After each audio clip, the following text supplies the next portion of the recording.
Hello everyone! You may have noticed that I've been away for a week. Well, if you check out my community tab you'll see why. There's a nice photo up of where I've been. Anyway, back to this painting. This painting is boring. That's the words of my beloved husband. To be fair, he actually does have a pretty good eye for art, so I do value his opinion whenever he looks at any of my work anyway. And to be fair to him, I absolutely agree. In this case, when I completed this painting, and to be honest, probably before I even completed this painting, I knew this painting was a fail. The question is, why? Now there's a couple of things here.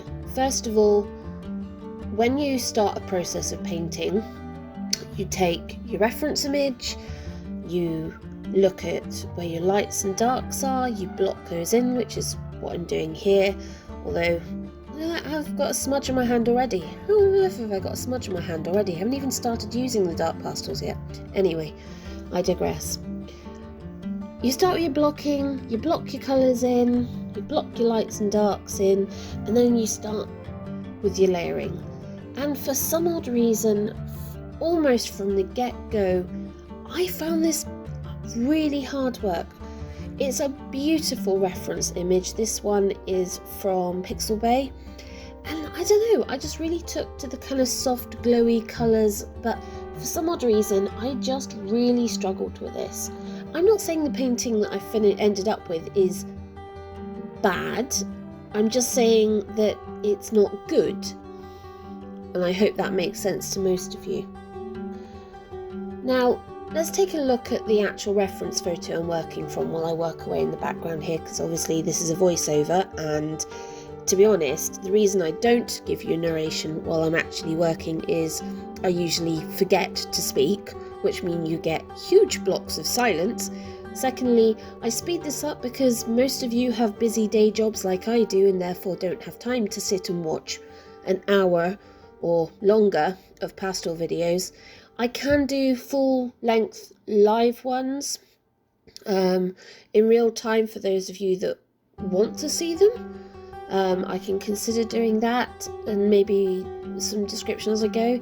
The other problem I've got is the camera is literally just off my right shoulder, and you may occasionally see everything bounce, and that's usually because I've hit the camera.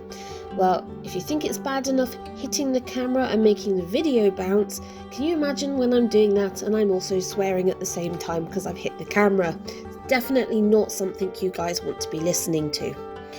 Anyway, we really need to be getting back to the point. Some of the things about this reference photo, and I do love this reference photo, it's pretty. I suppose that's kind of the best way to describe it.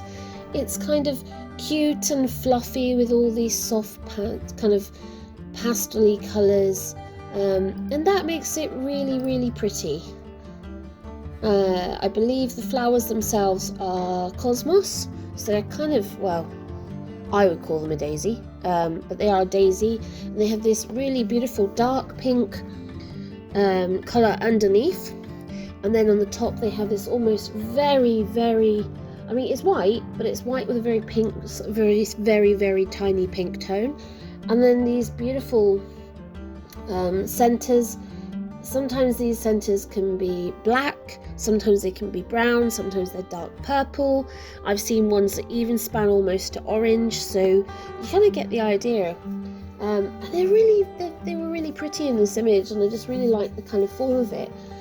And I think, as you can see here, I've put in the sky, and I think that's where I kind of started going wrong already, is that actually in the reference image, the sky is actually quite a dark colour, and when you look at the reference image, your eye is immediately drawn to the sky, but that's not what I wanted, so I lightened the sky in order to bring the viewer's eye line down. But then, as the painting progressed, what I didn't do was then improve the tonal saturation of the colours at the front to give that depth and that difference and contrast between the ultimate background and the ultimate foreground. And in the end, basically, everything kind of merged together. Now, one of the things that's obviously really important is tonal differences.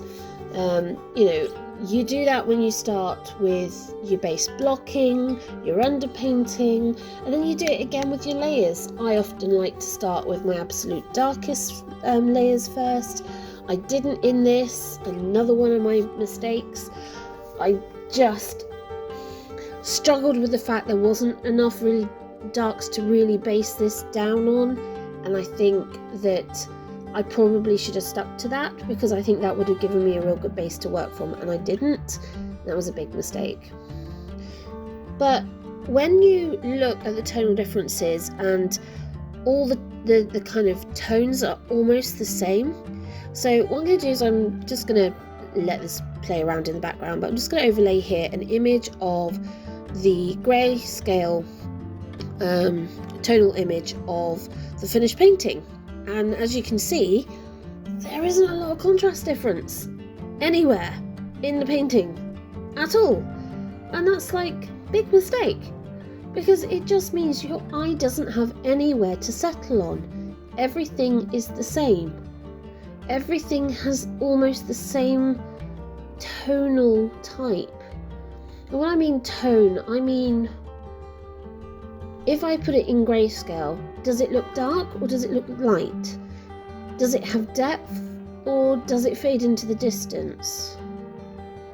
And you want that difference between your light and dark tones, because that gives you your contrast, and wherever there's a contrast, that'll always draw your eye. Obviously you can go the other way and have too much contrast, but that's not really the point here.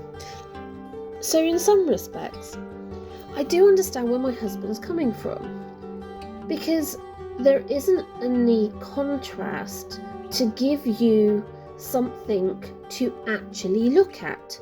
So in his words, it's boring. Yes, in theory, tonal differences, it is boring. The other thing I noted was actually my colour palette. There's a lot of very beautiful colours in this reference photo.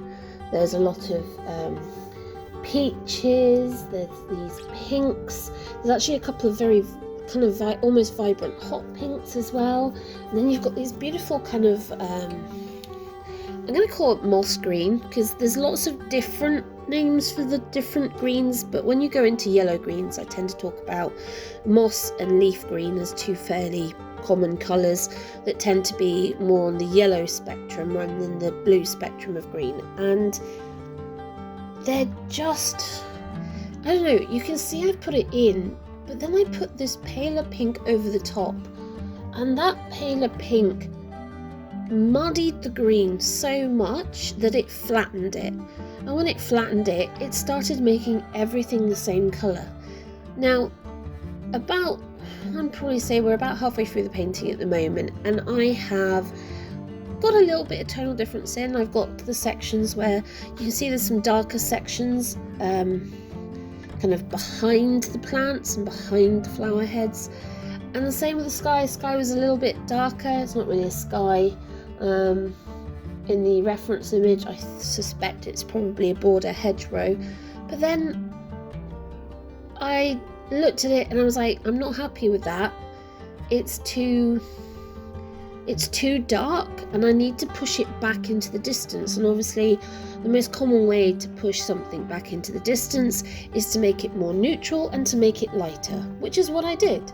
The only problem is as I already had a fairly light neutral colour sitting on top of the grass, it was starting to kind of look tonally the same, and at that point I just started losing it. Now, when I started bringing in the flowers, I'm using this pale pink, and it is a neutral pink, so it's a pink that has a lot of grey tones in it.